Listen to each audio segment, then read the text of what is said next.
Jesucristo, el Verbo viviente, es el único medio de salvación. Él es el centro del pensamiento de nuestra vida, la fuente y la autoridad de la doctrina. El principal propósito de la vida de Cristo fue la obediencia a los mandamientos, exaltando la ley de Dios como un reflejo de su carácter. El principal mensaje a ser predicado en el mundo, basado en Apocalipsis 14, está representado por 3 ángeles llevando el Evangelio eterno al mundo entero. Este mensaje se basa en los encantos inigualables de Cristo y declara que la hora del juicio ha llegado y llama a obedecer los mandamientos de Dios. Mediante su palabra, Dios ha comunicado a los hombres el conocimiento necesario para la salvación. Las Santas Escrituras deben ser aceptadas como dotadas de autoridad absoluta y como revelación infalible de su voluntad. Y aunque el canon de las Escrituras inspiradas está cerrado, el Espíritu Santo continúa iluminando, amonestando y confortando al pueblo de Dios a través del testimonio de Jesús, el Espíritu de profecía. El camino a la vida se traza a través de un camino angosto que debe ser recorrido con confianza a las promesas que Dios dejó a hombres y mujeres fieles que dedicaron sus vidas hasta la muerte por el Evangelio eterno. Los fundadores de la Iglesia soñaron con el día en que la revelación sería una realidad en sus vidas. Miraron con los ojos de la fe a aquel día glorioso cuando finalmente la promesa sería cumplida en la venida magistral de Jesucristo a esta tierra para recompensar a cada uno según sea su obra.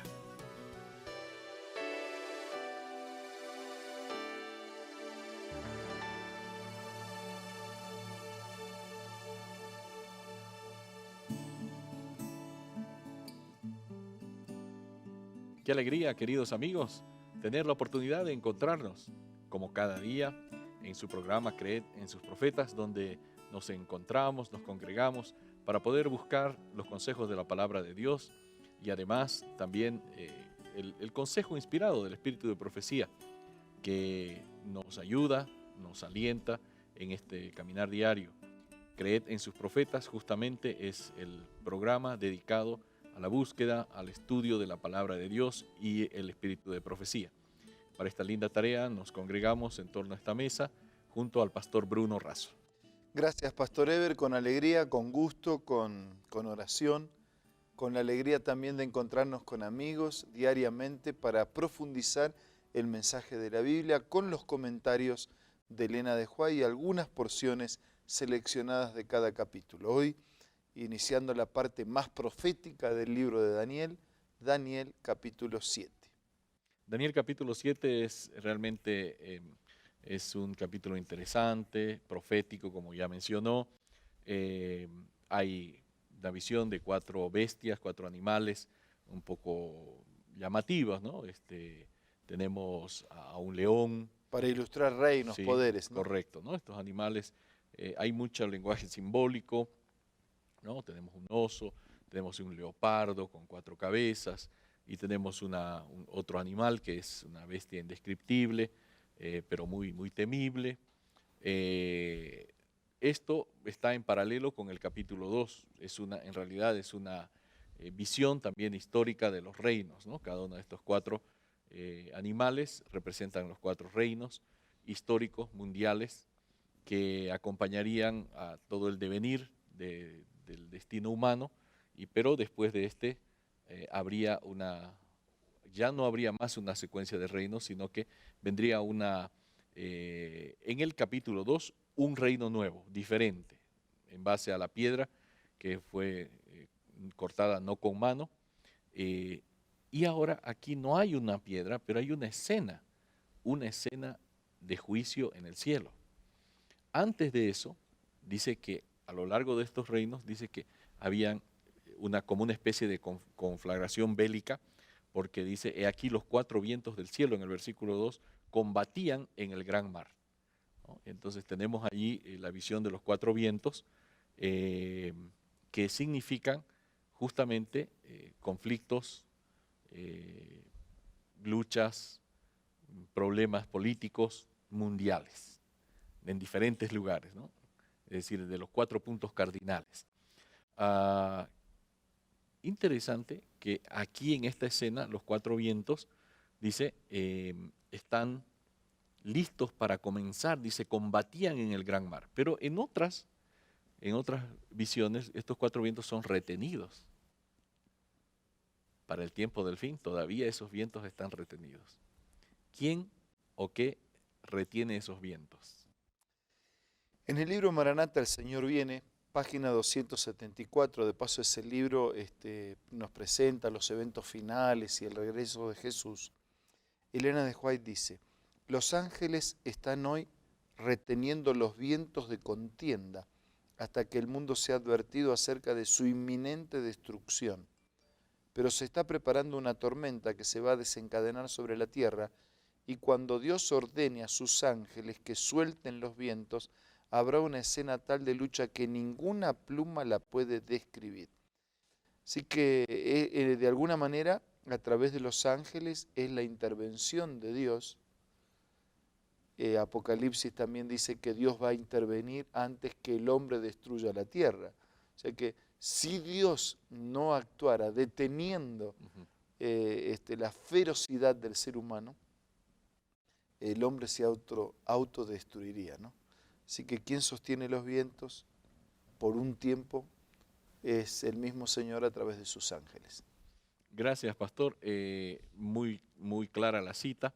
De pronto, después que el profeta Daniel está contemplando a las bestias y de la última bestia, dice que se levanta, esta bestia tenía 10 cuernos y de entre los cuernos se levanta un cuerno pequeño, ¿no? Que derriba a otros 3.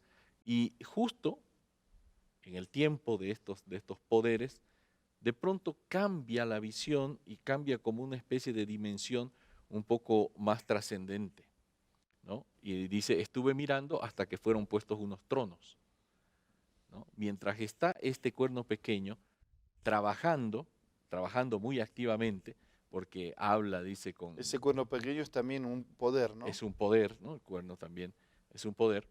De pronto cambia la escena y ve como dirigiéndose hacia el cielo, dice, fueron puestos unos tronos y se sentó un anciano de días, ¿no? Y lo describe el anciano de días, un río de fuego procedía delante de él, miles lo servían, millones asistían delante de él. Y entonces dice, el juez se sentó y los libros fueron abiertos. Una escena de juicio. Exactamente.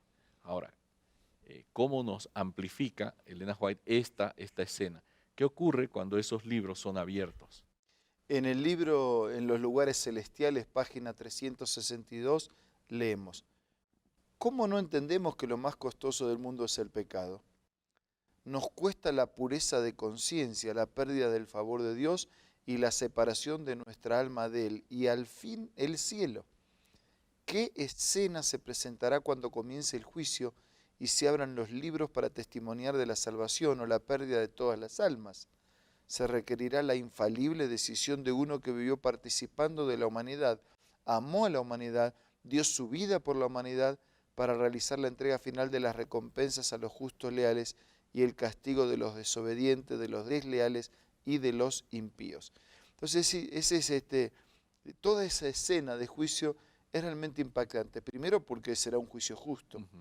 Segundo, porque será lo que terminará determinando, ¿no?, la suerte, entre comillas, de uno y de otro, pero no es por suerte, sino por compromiso, por fe, por relación, por obediencia. La salvación de los leales y la destrucción de los desleales. La salvación de los pecadores que resolvieron su problema de pecado confiando en el Señor, y la salvación de los pecadores que nunca quisieron resolver sus problemas de pecado, la destrucción. Entonces ese justo juicio de Dios ya serán los pasos finales en la destrucción definitiva del mal y del pecado. Así que esta escena es una escena así dramática, relevante, imponente, cuando se abran esos libros y cuando cada cosa sea puesta en su lugar. Y el Señor que vino para salvar a todos, y no todos serán salvos, porque no todos aceptaron esa salvación. En la escena de juicio que se presenta en Mateo, Jesús viene y él ya tiene el veredicto, porque él al venir separa las ovejas de los cabritos. Significa que hay un juicio previo donde se define quién es quién.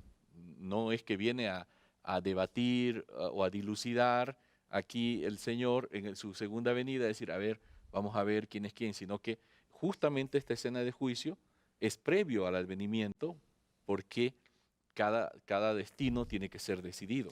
Exactamente, es previo, y cuando esa tarea esté concluida, el Señor va a venir ya definido, ¿no?, quiénes serán sus ovejas. Por eso dice que al venir a la tierra, Él va a decir, venid, benditos de mi Padre, ¿no? Claro, y pondrá, dice, a las ovejas a su derecha y a los cabritos a la izquierda. O sea, ya está definido.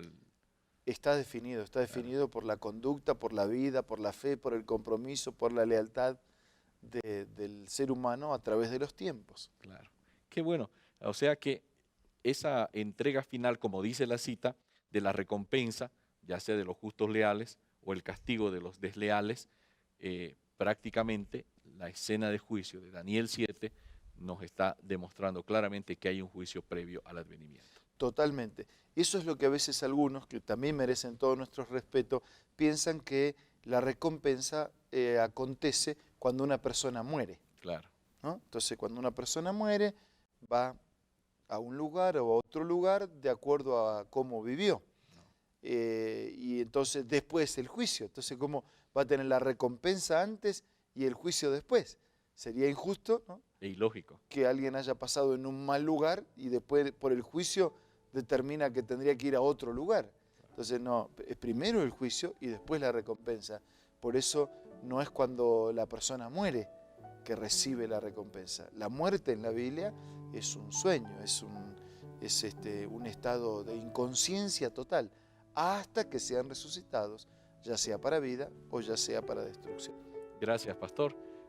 Tenemos estas lindas lecciones que vamos a continuar poco a poco explicando, analizando. Esto es Creer en sus profetas. Vamos a tener algunos consejos y enseguida volvemos. Hola amigos, leamos juntos esta cita acerca del rey David.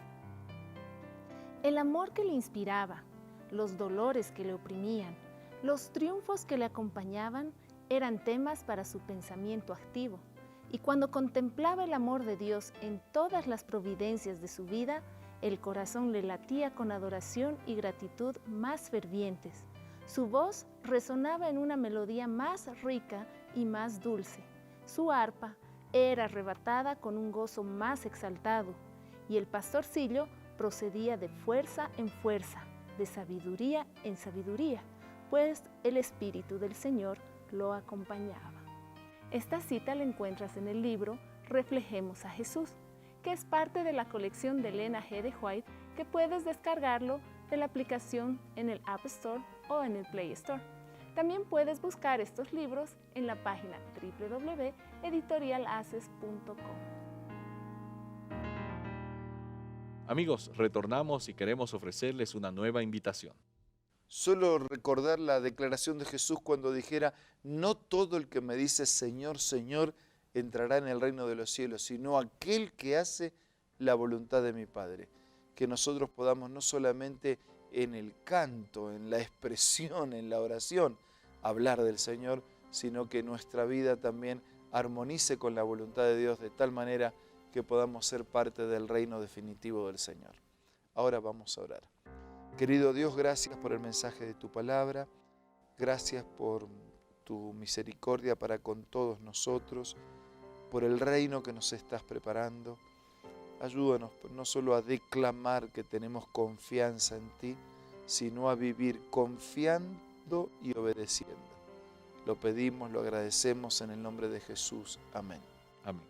Gracias por acompañarnos. Esto ha sido Creed en sus profetas. Nos encontramos el día de mañana a través de Nuevo Tiempo, la señal de esperanza.